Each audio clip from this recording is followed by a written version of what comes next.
3 News Now this week.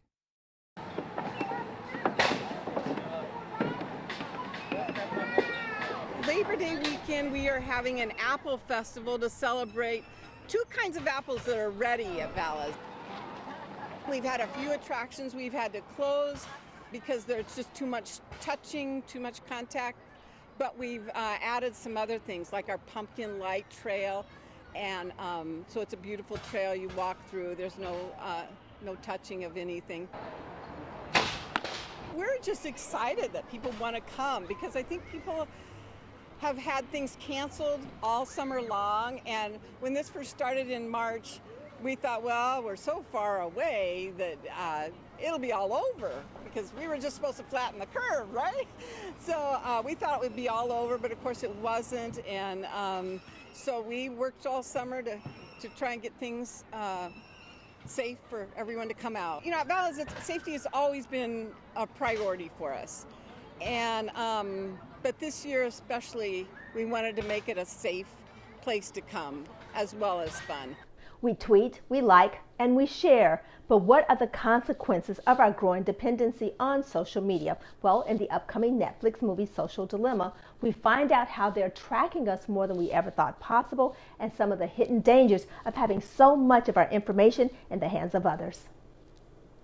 As social media continues to grow, keeping us all connected, tech whistleblowers come forward to warn us about the very devices they created that keeps us all communicating but could be used to control us.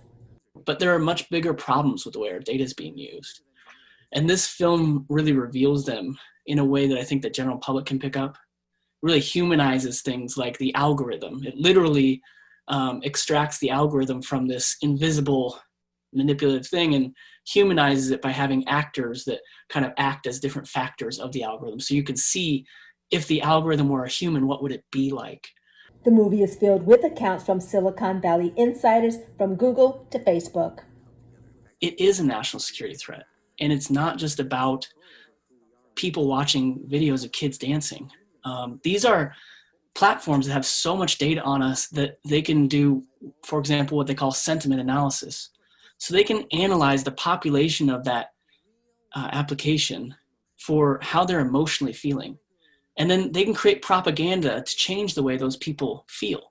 So if they want to, for example, distract our nation with a bunch of disinformation or misinformation, they can do that because they've analyzed what makes us mad, what makes us happy, what changes our opinions.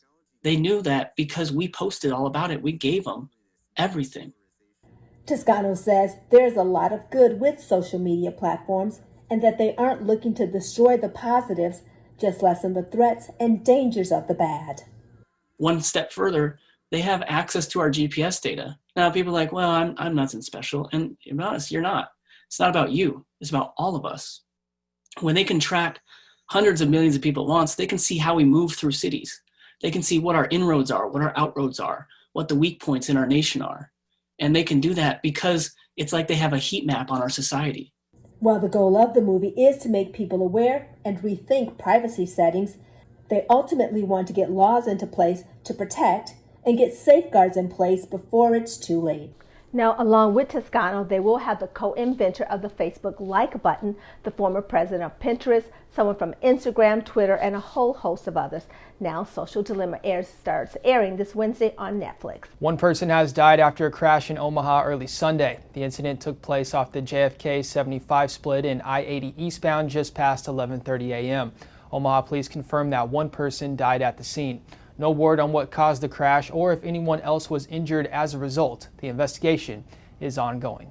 On August 24th, Nebraska Humane Society seized 9 animals from Scatterjoy Acres, including the porcupine that had been living here for more than a year, a coatimundi, and 7 Patagonian cavies. We are a nonprofit petting zoo. We've got all the permits from the USDA, from the state of Nebraska Game and Parks to allow us to have these animals. We have a differing opinion, and we base our opinion on the way the ordinances are written here in Omaha. They may have other permits, but they still have to follow city ordinance as well. Heller says Scatterjoy Acres is a nonprofit zoo. Online, they call it a petting zoo. We should be exempt under the Municipal Code of Omaha NHS is looking at one section, but the next section stipulates what organizations are exempt, and we fall into that category. City Code Section 681 says non-domestic animals are prohibited, but Section 682 goes on to list exceptions, including federal or state licensed nonprofit, privately owned, or operated zoo. Scatterjoy Acres has not referred to themselves as a zoo only until now. So they kind of shifted gears once we informed them of the violation. So I would question that as well. Scatterjoy Acres says they want their animals back and for the citations to be dropped. They're also concerned for the animals' well-being. And all these animals have special diets. They're not, dogs or cats like the Humane Society is used to dealing with. And we're concerned that they're getting the right care and nutrition. They're being cared for. They have proper vet care. So yeah, we have no concerns for that. As far as getting the animals back, Glant says that's up to the courts. They have a hearing on October 6th. In Omaha, Stephanie Nolte, 3 News Now. Omaha police were called to the Motel 6 near 84th and Grover for a shooting around 9:15. Officers tell us one person was found dead in a hotel room. Police say they've taken a suspect into custody. They are questioning others. Since the pandemic began, people who use the Supplemental Nutrition Assistance Program were getting hundreds of extra dollars for needs in these uncertain times. But the state of Nebraska decided not to apply for an extension for September. It's the only state in the country to do so. Lutheran Family Services says they've made care packages and hope to distribute CARES Act money to help their families. There were people who benefited from those emergency SNAP benefits, but we've covered their needs so that when this expired, nobody was left in the lurch. People still get their state SNAP benefits, but not as much, up to hundreds less a month. State Senator Megan Hunt says it's hypocritical to say Nebraska is trying to help people who need it and not secure this money.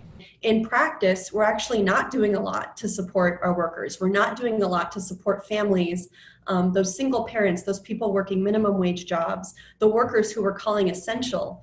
Well, we're not treating them like they're essential when we're denying them federal benefits that every other state in the country has decided to opt into.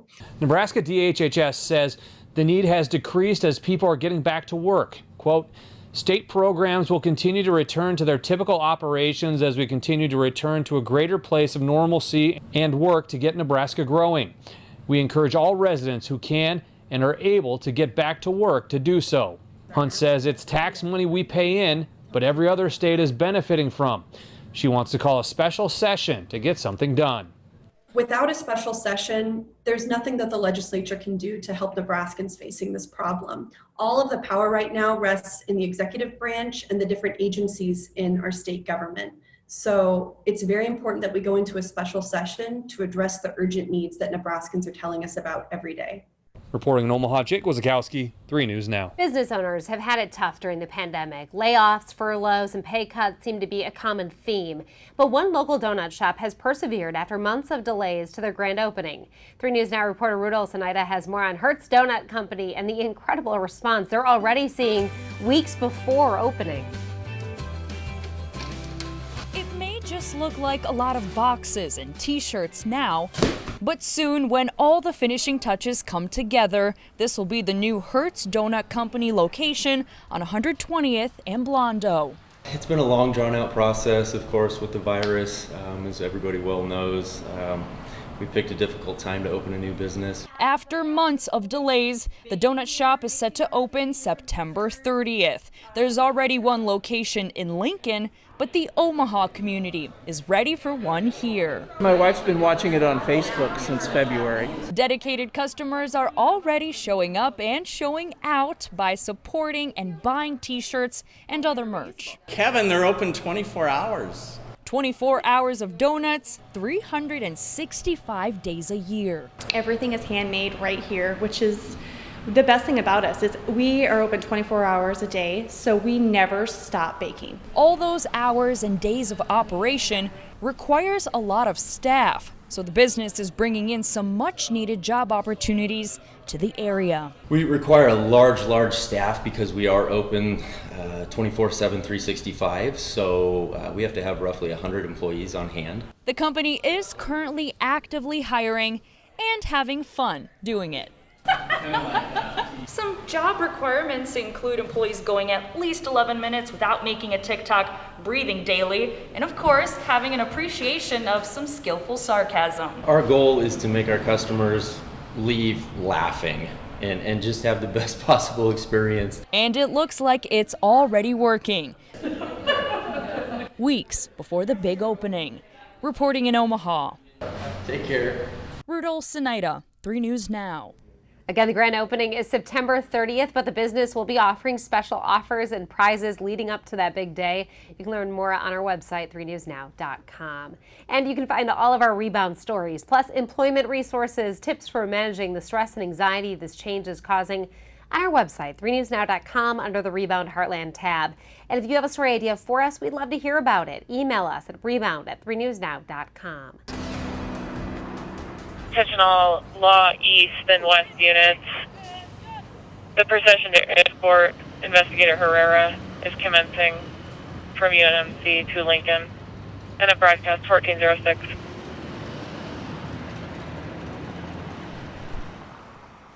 The Lincoln police officer who was shot while serving an arrest warrant nearly 2 weeks ago has died.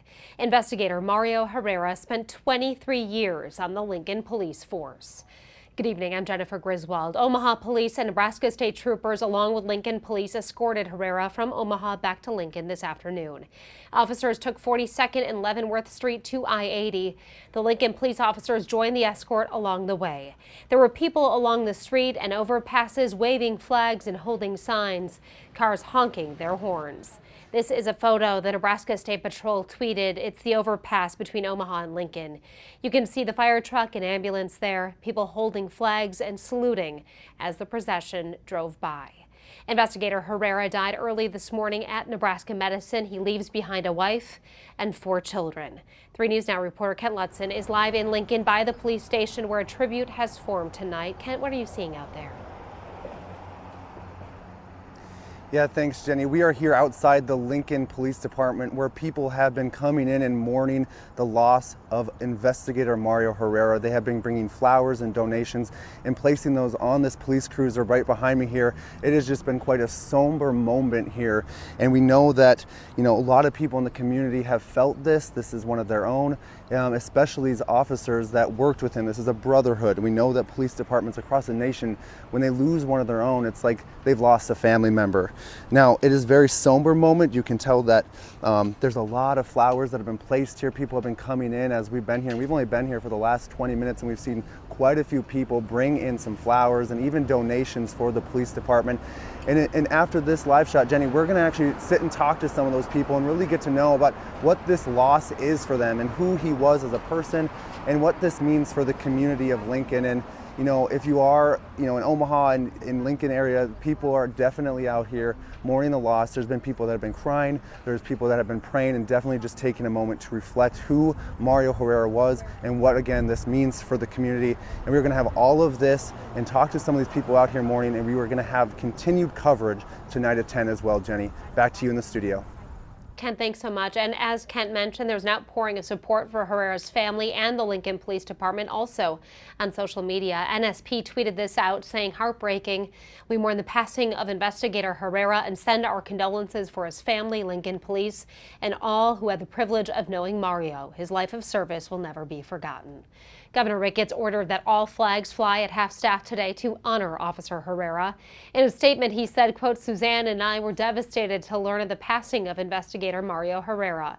Officer Herrera's service and sacrifice will never be forgotten." Stay connected at 3newsnow.com.